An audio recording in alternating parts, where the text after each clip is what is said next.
Hey there everyone, and welcome back to Utility Sports. Today we're doing something a little bit different on the channel. This is actually a focused video on fantasy football. I know a lot of your guys' leagues are probably starting here as the preseason draws on. So I'm going to talk about some of my favorite draft sleepers. I have 5 here on this list that I think are phenomenal possible late round grabs. I have even a mid round grab in here that I think is just getting drafted a little bit too low. But before we jump into that video, hit that like button on today's video if you have been enjoying the content here.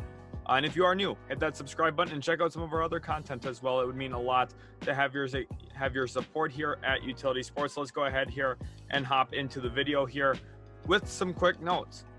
I made this list with the understanding that you would be in a full point PPR league, that it would be a 12-team league because some of these guys maybe won't get drafted if it's a 10-team league. If it's an 8-team league, then you'll probably not be looking at any of these guys besides maybe the first one on my list.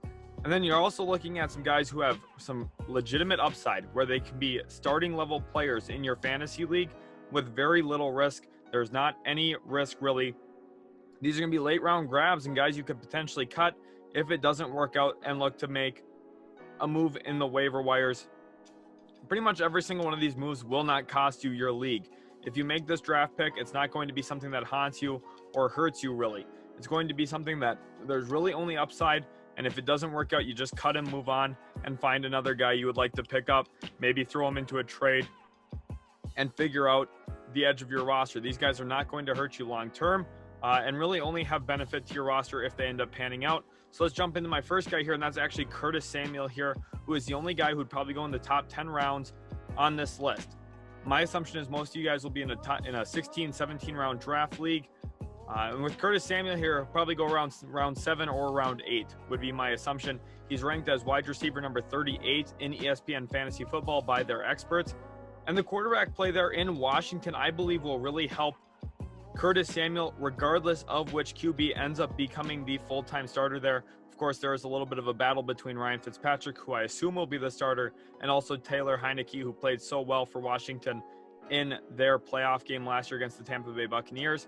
In 2020, Curtis Samuel had a career year with the Carolina Panthers, putting up 77 catches, 851 yards on the through the air, 3 touchdowns receiving, also rushed for 200 yards and had 2 rushing touchdowns as well. So Curtis Samuel was very productive last year, but I think now with slightly better quarterback play, I think it's a big improvement from Teddy Bridgewater and PJ Walker up to Ryan Fitzpatrick and Taylor Heinicke. Curtis Samuel is going to have more balls thrown his way. We know how much of a gunslinger Ryan Fitzpatrick is. I think that fits perfectly with Curtis Samuel. He's going to throw the ball a ton, and he's going to be aggressive trying to find his playmakers. And even if Taylor Heinicke becomes the longtime quarterback there for the Washington football team, Curtis Samuel's ability to make plays will really be benefited by Taylor Heinicke's ability to extend plays with his legs. And also, the coaching staff will be very, very dedicated to trying to get Curtis Samuel the ball. He was their big free agent acquisition on the offensive side of the ball. They're going to want to get him involved. And I think that they're in Washington, round 7 or round 8 in your fantasy football draft makes a ton of sense to grab Curtis Samuel, especially if you're one of those users that likes to go with a round 1 running back, round 2 running back. You want to find late receivers that are really going to help you out. I have 2 wide receivers on this list. I also have a quarterback, a running back, and a tight end. So we're touching pretty much all the key positions in fantasy football. Curtis Samuel would be a phenomenal addition in the middle rounds for your fantasy football team because of his ability to make big-time plays. He's going to be someone who I think in Washington is going to be a little bit more reliable than he was in Carolina, especially since he's entering now the prime of his career. Going into number 4, I have running back Jake Funk from the Los Angeles Rams. Played his collegiate football at the University of Maryland, and he's not even ranked in the top 60 running backs in the ESPN Fantasy Football rankings. And he is on this list because of the injury to Cam Akers, who tore his Achilles before the start of the preseason. Jake Funk right now is slotted to possibly be RB3 there in LA or RB2 behind Darrell Henderson. He's going to be a backup back, and with how Sean McVay likes to utilize his running backs, I expect Jake Funk to have a big role, and he's going to be someone you can take in the very final round, the very final pick of your fantasy football draft more than likely. He will be on the board for you in the final round. Obviously, you want to grab your kicker and defense, but Jake Funk will be there at the very end of your draft, and he's got high upside. Now, he only had 135 carries the last 5 years with Maryland. He's had a lot of knee injuries in the past. He has not been healthy, but this guy was a former top recruit coming out of high school. was Mr. All-American for his ability to run the football in high school, and he's an absolute beast. I think if he gets a chance with the LA Rams, he could actually have a really productive season in the absence of Cam Akers. And I think he'd be a really nice late round grab at the running back position, especially for some of those users out there who maybe don't go and take a running back in round one. I'm one of those people. I like to prioritize getting a wide receiver who's going to catch a lot of passes if I don't have a top pick to get a guy like Christian McCaffrey per se. So if I'm picking like 7, I try and find the best wide receiver rather than going with the 6th best running back at that point. So Jake Funk could be a nice high upside pick for you in the final round of your fantasy football draft. Moving into 3 now, I do have a quarterback here. That is quarterback Sam Darnold for the Carolina Panthers. And now some of you might be really surprised. If you know me, you know I am a New York Jets fan. I got to see Sam Darnold up close and personal, and I'm not a big-time believer in Sam Darnold. So you might be surprised why I have him on my sleepers list right here. Well, he's the 25th ranked quarterback by ESPN Fantasy Football, which I think is about accurate for where he deserves to be based off of his current play so far. But you don't take a guy in fantasy football based off of what they've been. You pick them based off what you think they could possibly be. And there in Carolina, I am a big-time believer of that coaching staff and the talent that is around Sam Darnold. That Panthers offense last year moved the football with Teddy Bridgewater as their quarterback. Even when PJ Walker had to fill in for an injury, they moved the football. No Christian McCaffrey for the most part last year. Got Mike Davis a big-time contract. This Panthers football team is going to be able to move the ball down the field. And Sam Darnold, one of his best receivers he had with the New York Jets, Robbie Anderson, broke out last year in that offense under Joe Brady and Matt Rule there in Carolina. I think Sam Darnold is a very good sleeper pick. You're going to be able to grab him in one of the late rounds. You can take him as a backup quarterback if you want to stash him. And then when it comes to your team, when it comes to your starting quarterback's bye week, I would trust Sam Darnold in a situation in 1 week. He might put up 25, 30 points, especially with how well the Carolina Panthers are going to be able to move the football. His 2020 stats do not look good.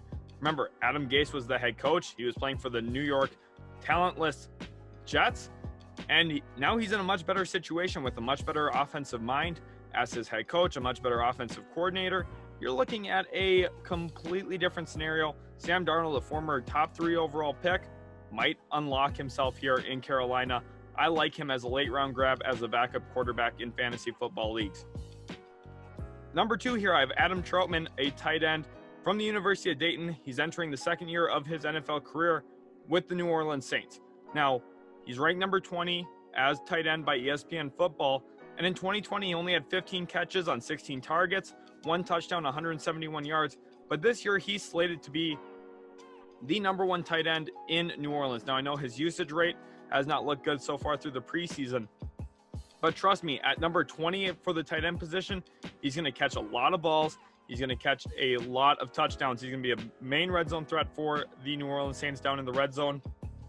I think that the Saints are a very interesting team because Jameis Winston, Taysom Hill, you don't really know who's going to be there at QB. I think the tight end's going to get a lot of usage throughout the season there, especially as the season progresses, as Sean Payton figures out what does and does not work. Adam Troutman, probably first 4 weeks, isn't going to be phenomenal. But down the stretch of the season, as we get closer to week 17, week 18, I think that he becomes someone who becomes very, very valuable in fantasy football leagues, especially as a depth tight end. We know how much the tight end position really falls off after the top 5 spots. Adam Troutman's one of those guys who you take him as the 17th, 18th tight end off the board. He could end up being a top 8, top 7 type tight end in fantasy football. I really like this grab. And going to my number 1 guy, I think this is a for sure hit. This is the one I'm the most confident about, and it's Russell Gage for the Atlanta Falcons.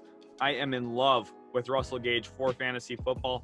He's currently ranked as wide receiver 63 by ESPN Fantasy Football, which is bonkers to me. I don't think that there's any way he should be this low. In 2020, he caught 72 passes, had 109 targets. 109 targets. That's a 66% catch rate. Almost had 800 yards receiving and caught 4 touchdowns in 2020. And by the way, that was with Julio Jones on that team. Julio Jones is now in Tennessee. That Atlanta offense is going to be even better with Arthur Smith as their new head coach. We're going to have Mike Davis probably creating a lot of yards himself as a running back there. I really like what Atlanta has. They added Kyle Pitts as well. Matt Ryan, we know what he is. He's a model of consistency, honestly, at that quarterback spot. he's going to get Russell Gage the ball. He's in love with throwing 4, 5, 6-yard passes to Russell Gage. He's going to get a ton of receptions in a PPR league where you're going to grab him near the end of the draft. He's young. He's only 25 years old. He's about to enter the prime of his receiving career. This makes all the sense in the world to me. You can grab him second to third last round of your actual draft. Wide receiver 63, I expect him to finish in the top 35 for all wide receivers. So you're looking at someone in a 12-team league, can slot in at least as a flex guy for you on a week-to-week basis. I think that's a very strong option here. Ranked wide receiver 63, I absolutely love him as a grab in a majority of full-point PPR leagues. Now, half-point PPR becomes a little less valuable because he doesn't necessarily stretch the field as much.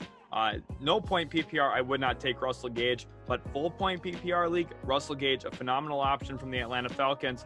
I think that he would be a very good grab if you're in a 12-team full point PPR league. Let me know in the comment section if there's anyone you think I missed that would be a phenomenal sleeper. We have our fantasy draft coming up this Sunday. Let me know if you guys would be interested in seeing that or not.